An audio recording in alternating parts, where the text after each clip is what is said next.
Hi, everyone. Welcome to the Match+Book series on the EBPL podcast.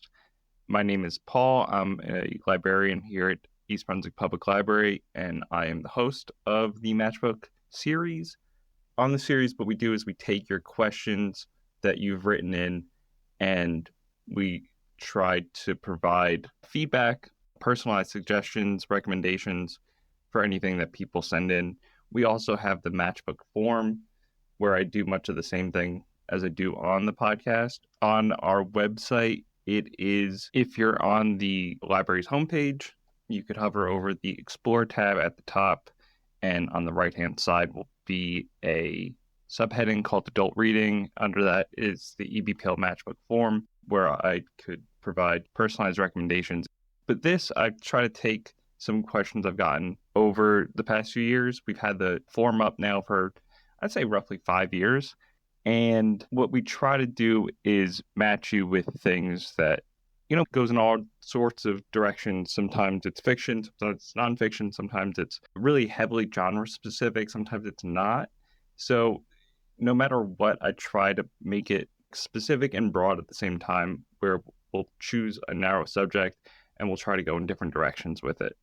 I got a question from somebody recently who asked, can you discuss something that is topical in our world today, whether it be political, social, cultural, anything of that ilk? Can you choose a subject and really give some good recommendations in that area? And I thought, what better way to choose a subject than something that encompasses all of those themes and is topical at the same time. So I thought of the Olympics coming up soon. They start at the end of July, and I thought that'd be a great topic of conversation. So the first book I wanted to discuss, it really tackles all of those elements in the prompt. It's called The Games, A Global History of the Olympics by David Goldblatt, who is a fairly well-renowned sports writer at the Wall Street Journal. So I would trust him to write a book on this subject. And when we say global history, I guess it means really a global history of the modern Olympics. So it starts in Athens in 1896, and the book came out in 2016. So it goes all the way through the Rio Summer Olympics. And it does a great job. Obviously, it goes into who's performed the best, specific to the person or also to the countries as well, and delineates that. But it is definitely a deeper dive into the specific stories behind some of the moments and achievements as well, going from Jesse Owens to the Miracle on Ice to Usain Bolt. What he does is he tackles these in much more granular detail to show why they matter, how we led to that moment. Because just like in my own personal recollection, I didn't know too much about Usain Bolt before the Olympics. And that's true for a lot of Olympians. I feel like, they pop into our lives for a few weeks and they pop out of our lives and we kind of forget about them. We kind of don't know where they come from before that. So he does provide this really great set of context for where they came from, what's their personal story, how they got to this point in their lives where they are at the top of their field and setting all these world records, which is a really great foundational knowledge for a subject like this. He also discusses some of the lesser known events or Olympians, and for that reason, I would say it's a good book to read if you're at the computer or if you have your phone handy.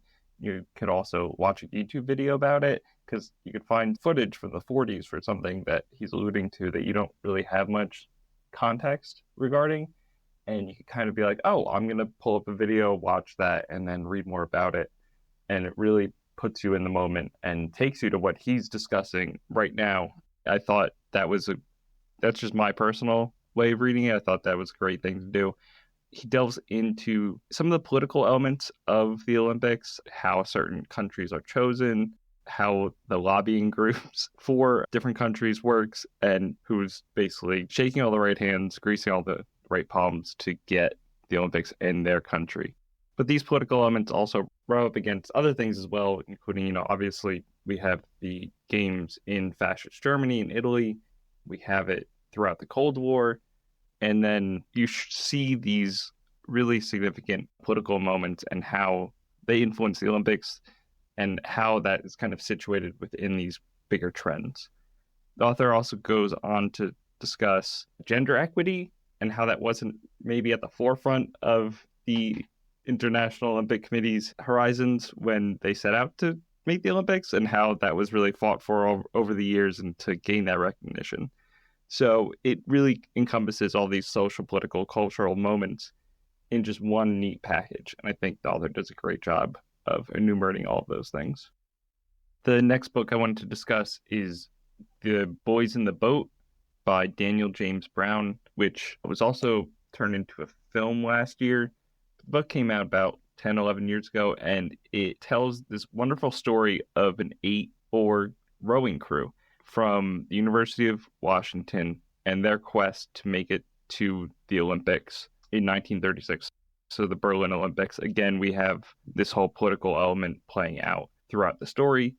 And so they eventually qualify, they make it, and they go up against the best rowers in the world. Not going to spoil the ending, but the book is more about the journey than the destination, I would say, in that we get to know these 8 young men throughout the story and really get a look into all the different walks of life they come from, how they ended up at this moment. And we get to know one rower in particular. His name is Joe Rance, and he doesn't have family. He doesn't have any other prospects or that he feels like. And he's really the emotional core of the crew itself and uses this sport as a way of grounding himself, centering himself, and in that way becomes the focus of the book and becomes this like really propulsive motivator for the team as well.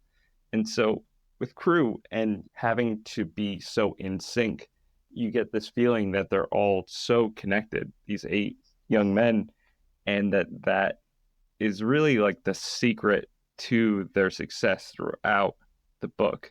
So we also get to know them through things like diary entries and letters written to friends and family throughout the book.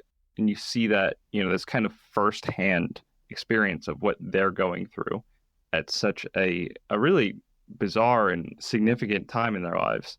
It definitely pulls on the heartstrings, I would say, and the author really does a wonderful job of showing how crew is a sport that requires sustained, coordinated rhythm of so many bodies moving as one. And that way, you're kind of erasing the individual, you're focusing on the collective and how you could come together as a cohesive unit. And I think that is really the main theme of the book, not only in the sport, but in how they sublimated the individual to focus on the collective. And that aspect of all pulling together as one is just like, it's the drumbeat throughout this entire book. And it really is what makes it so unique and so heartwarming for this team. And for the last book I wanted to discuss, I chose this because it sets a good contrast to The Boys in the Boat. It is called Dream Team, and it's about the 1992 U.S. men's basketball team, which, while it is renowned for not just winning the gold medal, never losing a single game, blowing out all their opponents, and really turning basketball into this worldwide phenomenon, but also because of the contrast it bears to Boys in the Boat, where it is about a team assembled of players who play for all different teams in the NBA and how they could come together as one to win the gold medal with considerable more strife than The Boys in the Boat, where there are these brash egos up on a lot of the players and who they all think they're the best player in the team and that kind of thing. So you have that all brushing up against each other while at the same time competing on the same team for one goal. So it's interesting to see that these play out, these kind of things where Michael Jordan thinks he's the best, Magic Johnson, Larry Bird, they all think they're the best player on the team. So it's a very different kind of experience than The Boys in the Boat is, but one where if you like this kind of high drama and, petty egos rubbing up against each other, really bristling, and the competitive nature of that, and everybody who thinks that they're actually the best player on the team, then you'll love it. This kind of like soap opera like drama to it. Some real standout stories in this book. And again, this is written by Jack McCallum, who had firsthand experience of reporting on the Dream Team when they were playing in the Olympics in Barcelona in 1992.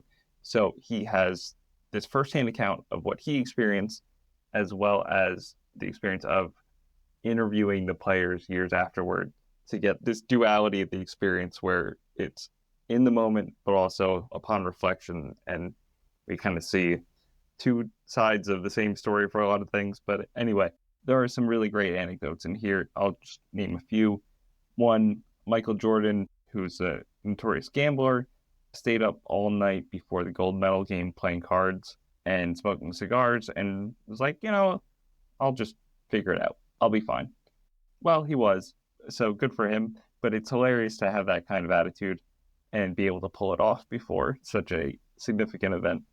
Another one is that they just had a ping pong table in the team facility, and that became their way of taking out their aggression on each other and really battling each other, which I thought was hilarious. It wasn't always on the basketball court. It was in these late night ping pong matches where they're just like yelling at each other. They want to prove that they're the best. And I thought it was such a hilarious way to take it out on each other, not through basketball, but through a side sport that they don't play professionally. But the book is full of that. If you are familiar with any of the players of the time, I'm sure you'll love all of the stories that are recounted in this book. So I hope that kind of answers the question. I tried to make it a topical point of conversation while also including all of those elements as well. So thank you to Melissa Hosick for editing this episode. The Match+Book series can be found on the EBPL podcast at ebpl.org/podcast. Thank you all for listening.